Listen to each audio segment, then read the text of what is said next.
오늘 우리에게 주시는 하나님의 말씀 마태복음 제4장 맨 마지막 부분에 있는 말씀을 읽도록 하겠습니다. 마태복음 제4장 예수 그리스도께서 우리를 위해서 하시는 사역을 요약하고 있는 말씀입니다. 마태복음 4장 23절부터 25절에 있는 하나님의 말씀을 들으십시오. 예수께서 온 갈릴리에 두루 다니사 그들의 회당에서 가르치시며 천국 복음을 전파하시며 백성 중에 모든 병과 모든 약한 것을 고치시니 그의 소문이 온 수리아에 퍼진지라. 사람들이 모든 앓는 자, 곧 각종 병에 걸려서 고통당하는 자, 귀신 들린 자, 간질하는 자, 중풍병자들을 데려오니 그들을 고치시더라. 갈릴리와 데가볼리와 예루살렘과 유대와 요단강 건너편에서 수많은 무리가 따르리라. 주께서 이 말씀을 사용하셔서 필요한 은혜를 베풀어 주기를 원합니다. 계속해서 로마서 마태복음 4장 마지막 부분을 생각합니다. 오늘 본문의 말씀은 예수님의 이 세상에서의 사역을 아주 정확하게 요약하고 있는 말씀입니다. 그죠? 세 가지 또는 네 가지로 요약을 하고 있는데 그 요약된 내용들을 우리가 생각합니다. 그리고 이 내용의 구체적인 내용들은 이제 앞으로 마태복음이 전개됨에 따라서 더 구체적으로 우리 속에 나타나게 됩니다. 그죠? 예수님이 도대체 이 세상에 오셔서 어떤 일을 하셨는가라고 했을 때 첫 번째 한 일로 뭘 얘기하느냐 하면 온 갈릴리에 두루 다니시면서 그들의 회당에서 가르치셨다 이 얘기를 합니다. 회당에서 가르치시는 거예요. 그런데 그 가르치심의 내용이 어떤 것이냐? 그 다음에 말이 얘기하는데 천국 복음을 전파하셨다라고 얘기합니다. 물론 이것은 회당에서만 가르친 것은 아닙니다. 나중에 보면 이제 바로 다음 주에 우리가 마태복음 5장을 시작하게 되는데 예수님께서 산에 올라가서 앉으시니 제자들이 나와서 산에서 가르치시는 내용이 나옵니다. 그래서 어떻게 되어지느냐? 예수님은 야외에서도 가르치신 거죠. 근데 주로는 회당에서 가르치시는 일을 하셨다는 게. 회당은 유대인들이 안식일, 즉 우리 말하면 토요일이에요. 토요일날 우리가 주일날 이렇게 예배당에 모이는 것처럼 그들이 회당에 모여서 같이 하나님께 예배를 했습니다. 그러니까 회당 예배와 우리가 지금 하는 예배에는 연속성이 있고 비연속성이 있습니다. 첫 번째는 어떤 점이 연속적이냐? 하나님께 예배를 한다라고 하는 점은 연속적이에요. 그래서 구약 성경을 읽고 그것을 이렇게 설명하는 시간이 있고 하나님께 기도하는 시간이 있고 찬양하는 시간이 있고 하는 건 연속적입니다. 그런데 나머지는 이제 비연속적인데 우리가 예배를 할 때는 성부 하나님께만 예배하는 것이 아니라 이 땅에 오시는 성자 예수님, 다음에 성령님도 하나님이라고 생각해서 우리는 삼위일체 하나님께 예배를 합니다. 그런 점에서 예배의 대상이 더 뚜렷해졌다라고 하는 점이 비연속적이에요. 그다음에 회당 예배에서는 구약만 읽었는데 이 신약 교회 공동체 예배에서는 구약과 함께 사도들의 글들도 같이 읽습니다. 그런 점에서 이것은 더 읽고 생각해야 할 내용이 더 많아진 거죠. 신약의 이 내용이 하나님의 말씀이다 라고 생각하는 점에서 달라집니다. 그죠? 그래서 구약에도 찬양을 하는데 구약은 그냥 하나님께 드리는 찬양인데 이제 신약에서는 이 구 하나님이 어떤 하나님이신지를 더 명백히 해서 성부, 성자, 성령, 삼위일체 하나님께 찬양하는 일을 하게 되어집니다. 그리고 맨 마지막에 큰 변화가 그 회당 예배에서는 안식일, 즉 토요일 날 모여서 이제 예배를 하는 거예요. 왜냐하면 유대인들이 그날 쉬는 날이었기 때문입니다. 그죠? 근데 이제 우리는 주께서 부활하신 안식 후 첫날, 어제가 안식일이었으니까 안식 후 첫날이 이제 오늘이 되죠. 주님이 이날 부활하셨기 때문에 오고 오는 세대의 교회 공동체는 계속해서 안식 후 첫날 주 앞에 모여서 예배를 합니다. 그래서 주일 예배, 주님의 날에 예배가 이루어지는 거예요. 그죠? 그래서 안식일에서 주일회로의 변화가 일어났습니다. 회당 예배로부터 이 기독교 예배로의 변화가 일어난 거예요. 예수님께서는 그 일을 이제 가르치시기 위해서, 준비하시기 위해서 이 가르침을 합니다. 그러니까 일단은 회당 예배에 같이 참여하시는 거죠. 예수님의 이 사역의 결과로서 이제 이 변화가 일어나는데, 그 핵심이 뭐냐? 예수 그리스도의 십자가 사건이 그 핵심입니다. 십자가와 오늘 우리가 기념하고 있는 부활 사건 때문에 안식일에서 주일회로의 변화가 일어나는 거예요. 그래서 만일에 어떤 사람들, 우리 시대에는 특별히 하나님의 교회라고 하는 이단 집단이 있는데요. 그 사람들은 뭐라고 얘기하냐면 유월절을 지키자 뭐 이렇게 얘기를 해요. 그죠? 구약에 유월절 지키라고 그랬었는데 왜 안 지키느냐?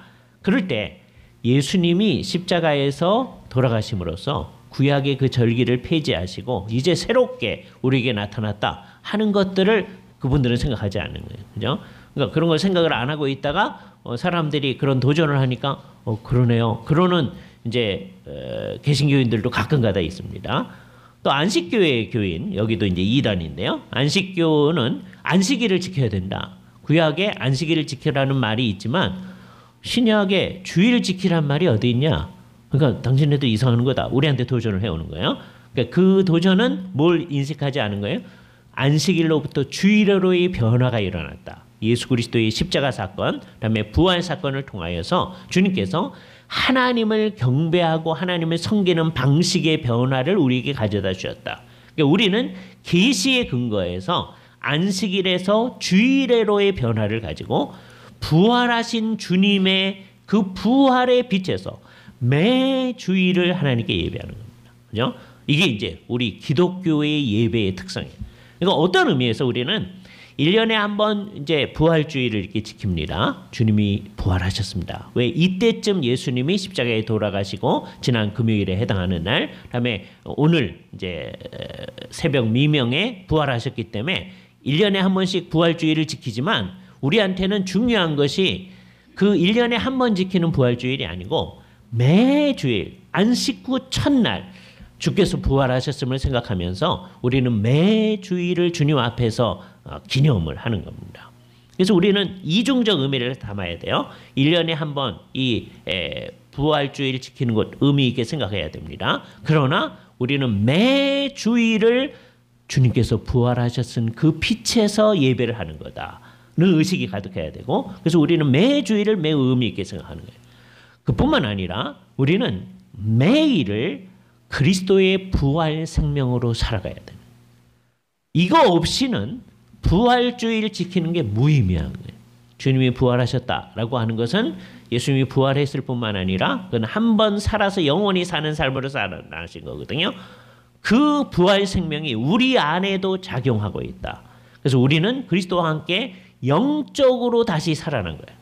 영적으로 죽었던 우리가, 하나님에 대해서 관심이 없었고 하나님에 대해서 저항했던 우리가 이제 영적으로 다시 살아나서 예수 그리스도의 부활 생명이 우리에게 있습니다 라고 하는 걸 설명하는 거예요. 그리고 그 영적으로 부활 생명을 가지고 있는 사람들이 날마다 어떻게 사는 거냐? 예수 그리스도의 부활 생명이 우리 안에 약동함으로 살아가는 거예요. 이건 매일매일 경험해야 될 실제인 겁니다. 이거 하지 않는다면 부활주의를 안 지키는 겁니다. 그러니까 이 세상에 제일 불쌍한 사람들이 두 종류의 사람들인데, 한 종류는 예수님이 부활했다는 그 사실을 인정도 안 하고 그 사실이 있는지도 모르고 사는 사람들, 모르는 사람들이에요. 그 사람들은 조금 덜 불쌍한데 이제 여러분이 어떻게 하느냐에 따라서 좀 덜 불쌍한 거예요. 그 사람들 몰라서 그러니까 사람들한테 우리 주님이 부활하셨다는 사실, 우리 죄를 위하여서 죽으시고 그 우리 대신에 죽은 죽으심을 하나님께서 극복하게 하시고 진짜 살아나셨다는 것을 우리가 이제 전하면 그 사람들 믿을 수 있거든요. 그래서 그 사람들은 좀 덜 불쌍합니다. 무엇을 전제로 하는 한? 우리의 활발한 전도, 복음 전도를 전제로 하는 한. 그죠? 근데 제일 불쌍한 사람들이 누구냐? 예수님이 부활했다고 부활주의를 지키면서, 지금 주일 교회 공동체마다 부활주의를 오늘 다 지켜요. 지키면서 사실 매일을 그리스도의 부활 생명 가운데 살지 아니하는 사람들, 이게 제일 불쌍한 사람들. 그죠? 부활을 강조하는데 사실은 부활 생명은 내 안에 있지 아니하다. 거기에 누가 있을 수 있느냐? 우리가 있을 수 있습니다. 우리가 성령님 앞에 정말 간절히 원해서 주님, 우리가 주님의 부활을 기념합니다. 그래서 주님께서 안식일에 회당에서 이렇게 가르치시고 안식일 예배에 참여하셨는데 주님의 십자가와 부활 때문에 우리는 안식일 예배, 회당 예배에 참여하지 아니하고 이 기독교적 예배를 이렇게 하는데 그것은 예배하는 것 자체에만 의미가 있는 게 아니라 그것도 의미가 있죠. 그러나 매일매일을 그리스도의 부활 생명으로 살아갈 수 있게 하여 주시옵소서 하는 간절한 마음이 우리 속에 있어야 됩니다. 그죠? 그래서 매일매일을 우리는 그리스도와 신비하게 연합되어진 그리스도와의 생명적 관계 가운데 살아가는 거예요. 이게 그리스도인의 삶입니다. 이게 교인의 삶이에요. 그죠? 그냥 예배당에 예배 시간에 참여한 사람의 삶이 교인의 삶이 아니고 매일매일을 그리스도와의 생명적 관계 가운데 사는 겁니다. 예수님이 없이는 우리는 살아갈 수가 없습니다. 라고 하는 것을 분명하게 천명하면서 살아가는 삶, 그 일의 삶입니다. 이 사람들에게는 이제 예수님 행하신 모든 것이 다 중요한 거예요. 그죠? 제일 중요한 게 우리를 위해서 죽으시고 부활하신 그 사건. 그게 없으면 우리가 구원을 받지 못하니까 그게 제일 중요하고요. 그걸 이해하도록 하기 위해서 주님께서 지금 회당에 다니시면서 가르치시는데 뭘 가르치셨느냐? 천국 복음을 선포하셨다. 여러 번 이제 말씀드리지만 우리가 이제 교회 공동체에 참여하면서 복음이란 말을 많이 듣습니다. 좋은 소식이란 말이에요. 유앙겔리온. 그래서 유앙겔리온 그럽니다. 이게 복음이란 말이에요. 예, 복음, 좋은 소식. 한국말로는 정말 복된 소식이잖아요. 복음. 예? 번역을 아주 잘한 거예요. 유앙겔리온이란 말을 아주 정확하게 번역한 말입니다. 그죠? 영어의 가스펠보다 훨씬 더 가까워요. 왜? 복음의 말이니까. 복된 소식이니까. 예. 그리고 뭐에 관한 얘기냐? 그게 천국 복음이다라고 하는 걸 많은 사람들은 생각을 안 합니다. 우리는 이걸 아주 분명히 해야 돼요. 복음은 항상 천국 복음이다. 근데 이 말을 해놓고서 이제 다르게 생각하는 분들이 많거든요. 예수를 믿으면 나중에 죽은 다음에 천국 간다는 식으로만 생각하면 안 된다는 거죠. 그 일이 있어요. 그러나 그것보다 훨씬 더 큰 일이다라고 하는 것을 이제 예수님의 말씀을 따라가면서 공부를 해야 돼요. 예수님이 가르친 천국이 뭔가, 내가 그 천국과 무슨 관계를 가지고 사는 건가 하는 얘기를 우리는 예수님을 통해서 이제 배워나가는 거예요. 그러니까 예수님의 가르침의 핵심이 뭐냐? 천국 복음이다라고 하는 거예요. 첫 번째 일입니다. 그리고서는 그것을 한번 가르치고 마시는 게 아니라 여기 이제 두 단어가 이제 중첩이 나오는데 가르치시며 선포하셨다라는 말이 나와요. 이 가르침 그리고 선포는 똑같은 실제를 두 가지 다른 말로 표현하는 겁니다. 똑같은 실제요. 선포하는 거예요. 그러면서 그것 자체가 가르치는 거예요. 그래서 우리는 언제나 우리 교회 공동체 안에서 하는 일이 선포이며 가르침이다 라고 하는 것을 마음속에 새겨야 돼요. 그렇죠? 이거는 두 가지 성격이 동시에 있는데 어떻게 있느냐면 사람들을 깨우치는 거예요. 선포한다는 말이 좀 그렇잖아요. 큰 소리로 외치는 듯한 느낌이 좀 있죠. 그러면서 동시에 뭔가를 차근차근 가르치는 듯 하잖아요. 그 일이 동시에 일어난다고 하는 게 좀 어렵긴 하죠. 우리는 큰 소리로 하는 거는 가르침하고 상관이 없으리라고 생각하기가 쉽습니다. 그죠? 근데 기독교의 특성은 이게 동시에 일어나야 된다. 그죠? 그래서 매 시간 뭔가 깨우침을 받는 거예요. 주께서 가르치는 말씀을 통하여서 핵심 내용은 천국 복음입니다. 근데 그게 점점점 이게 내용이 풍성해져야 되는 거예요. 가르치는 내용도 마찬가지고 우리 입장에서도 옛날엔 요만치 알았었는데 똑같은 설교를 들어도 요만치 알은 거예요. 세월이 좀 지나서 더 성숙하게 되면 요만치 알게 되어집니다. 그죠? 더 성숙하면 더 많이 알게 되어지는 거죠. 그죠? 하나님께서도 계시를 그런 식으로 우리에게 주셨거든요. 처음부터 모든 걸 다 주시지 아니하시고 우리한테 필요한 대로 가르쳐 주셨어요. 그런데 특히 우리가 그 계시를 깨닫는 깨달음이 연약해서 점점점 깨닫게 되어지는 거예요. 그죠? 그러니까 세월이 지남에 따라서 우리는 이 가르침을 지속적으로 받아 나아가는 일을 하는 거다라고 하는 일을 해야 합니다. 그래서 이 가르침과 선포는 늘 같이 가는 거다라고 하는 걸 생각을 하셔야 돼요. 요때 이제 재미난 말을 한번 배워보겠어요. 이건 너무 유명한 말이어서 그냥 다 알 수 있는 말입니다. 이 가르치는 것을 디다케 그래요. 디다케. 예, 이건 가르침이란 말이고 1세기 말에 그런 문서도 있습니다. 디다케라고 하는 문서가 있어요. 가르침이란 말이에요. 다음에 선포라는 말이 두 말을 가르쳐 주면 안 되니까 선포되어진 것이라는 말이 캐리그마라는 말이 있어요. 캐리그마. 그러니까 디다케는 가르침이고요. 그다음에 캐리그마는 선포되어진 것이거든요. 그래서 이 둘을 따로 떼어내려고 그러는데 그러지 말고 이 둘을 같이 생각해야 된다. 우리는 캐리그마와 디다케가 같이 있는 거다. 늘 교회 공동체 안에서 우리는 선포를 받아야 돼요. 날마다 하나님 나라에 관한 기쁜 소식으로 선포받아야 돼요. 그게 내가 교회 공동체의 성원이 되었다는 의미입니다. 예배도 하고 하나님의 말씀도 배웠는데 하나님의 나라가 뭔지를 잘 모르게 됐다. 이거는 잘못된 거죠. 그 교회가 잘못하는 거예요. 그래서 우리가 세월이 지날수록 하나님 나라에 대해서 점점 정확한 이해를 갖고 하나님 나라 관련해서 제대로 살게 되어야 되죠. 그래서 그 캐리그마가 동시에 디다케가 되는 거예요. 선포되어진 것이 우리에게 가르침이 되어지는 거예요. 그죠? 요게 되어져야 됩니다. 이게 첫 번째 일이에요. 두 번째 일은 이게 흥미로운데 그가 뭘 했느냐? 백성 중에 모든 병과 모든 약한 것을 고치시니 이렇게 얘기합니다. 모든 병과 모든 약한 것을 고치셨다. 이때 주셔야 돼요. 성경의 말을 문맥을 생각하지 아니하고 읽는 사람들은 자기가 이거 읽을 때 생각하지 않는 것을 여기다 막 요구를 합니다. 이렇게 말했을 때 그럼 예수님이 그 당시에 유대 땅에는 특별히 이제 갈릴리 사역을 하니까 갈릴리에는 모든 병든 사람은 한 사람도 빠짐없이 다 고치셨습니까? 그런지 아는지 다 알잖아요. 그죠? 이건 문맥을 통해서 아는 거예요. 말은 모든이라고 하지만 이게 상당히 많은 사람을 고쳤다. 그런 얘기인 줄 알아요, 다. 그죠?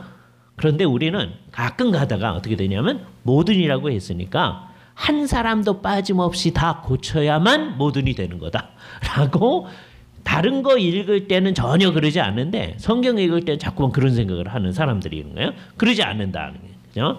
그래서 여기서 이제 두 가지를 동시에 생각하셔야 되는데 하나는 뭐냐? 예수님께서 이 세상에 계셨을 때 상당히 많은 병자들, 상당히 많은 연약한 사람을 고쳐주셨습니다. 근데 그때에도 예수님께서 상당히 많은 사람을 고쳤음에도 불구하고 이 세상의 모든 병든 사람을 고쳐주시지는 않으셨어요.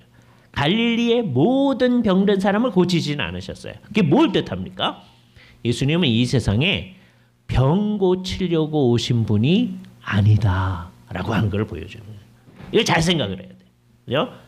예수님은 병을 고쳐주시는 분이 있어요. 왜 고쳐주시느냐? 아까 얘기했던 천국 복음하고 관련이 되어 있는 거예요. 천국은 나중에 이제 하나님의 나라가 극치로 임할 때는 예수님이 다시 재림하여 오실 때요. 그때는 이 세상에 병든 사람이 다 낫게 됩니다. 그리고 그 천국의 극치 상태에서는 아무도 병에 안 걸립니다. 그러니까 병을 낫게 해주실 뿐만 아니라 병에 걸리는 것도 없게 해주신다는 거예요. 그러니까 천국의 극치 상태에서는 의사가 필요 없어요. 네? 천국의 극치 상태에서는 목사가 필요 없다고 그랬죠. 왜요? 하나님의 말씀을 가르칠 필요가 없어요. 왜? 그때는 작은 자로부터 큰 자까지 다 나를 알미니라. 가르칠 필요가 없어요. 다 알아요. 그렇죠? 아무도 잘못하는 사람이 없어요. 재판할 필요가 없어요. 그래서 재판도 필요 없고 변호사도 필요 없습니다. 다윗 자매는 그때 새로운 직업을 구해야 돼요. 그렇죠? 그런데 마찬가지로 의사들도 그때는 필요 없어요. 그죠? 이 세상에서 이제 아주 전통적인 일, 되게 이제 서구에서 대학을 이제 옛날에 중세 때 대학을 졸업하잖아요. 되게 3년 내지 4년을 했었어요. 그래서 영국에서는 지금도 대학을 3년만 합니다.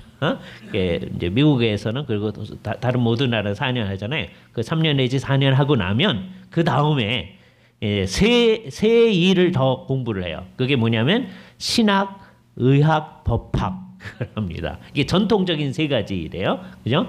그 일이 다 필요해서 하는 거예요. 그런데 하나님 나라 극치 상태에서는 그게 다 필요 없어요. 그죠? 예. 왜요? 그때는 아무도 아프질 않아요. 아무도 잘못하지도 않아. 아무도 하나님의 뜻을 모르질 않아요. 그죠? 그때 뭘 할까? 주께서 아주 명확하게 얘기를 안 해주셔서 우리 몰라요. 그때 우리는 무엇을 주님을 위해서 할 것인가를 찾아야 됩니다. 그죠? 자, 그런데 이 세상에서는 병든 일이 있어요. 그죠? 그러니까 이 말이 뭐냐 하면 이 세상에 사람들이 병드는 일이 있다는 것을 전제로 하는 겁니다. 그리고 그거는 성경도 전제로 할 뿐만 아니라 우리도 다 아는 거예요.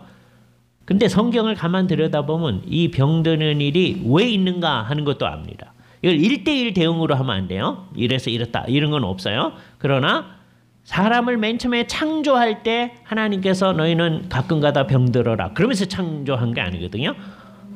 죽음이라는 거하고 죽음이 너희 살다가 좀 이따 죽어라 이렇게 창조한 거 아니란 말이에요. 워낙 죽음은 있지 않았던 거예요. 마치 병도 있지 않았던 거예요.